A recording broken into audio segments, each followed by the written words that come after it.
Did you know that the Marvel Cinematic Universe has been answering its own questions years before we even realize it? In the first Avengers movie, there's a quiet but important moment between Bruce Banner and Tony Stark.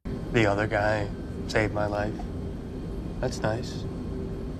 It's a nice sentiment. Saved it for what? I guess we'll find out.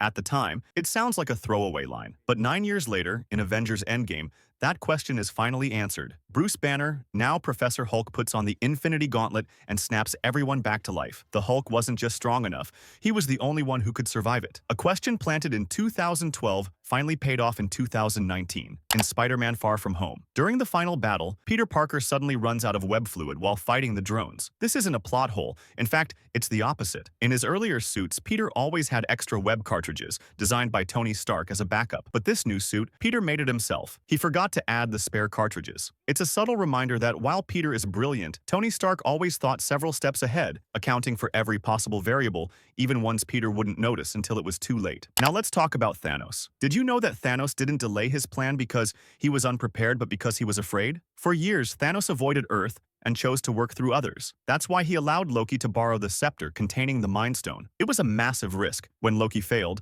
Thanos didn't gain the Space Stone, he actually lost the Mind Stone. But at the time, Thanos had no better option, because the Ancient One was still alive. Even with 4 Infinity Stones, Thanos struggled against Doctor Strange. The Ancient One was far more powerful, capable of drawing energy from the dark dimension itself. Facing her directly would have been suicide. The other person Thanos avoided was Odin. Odin wasn't just the king of Asgard, he was one of the most powerful beings in the universe. As long as Odin lived, Thanos stayed in the shadows. Only after Odin's death and the destruction of Asgard in Thor Ragnarok, Thanos finally makes his move. With the Protectors gone, he attacked the Asgardian refugees and claimed the Tesseract, setting Infinity War into motion. Marvel didn't rush Thanos' story. They waited just like he did.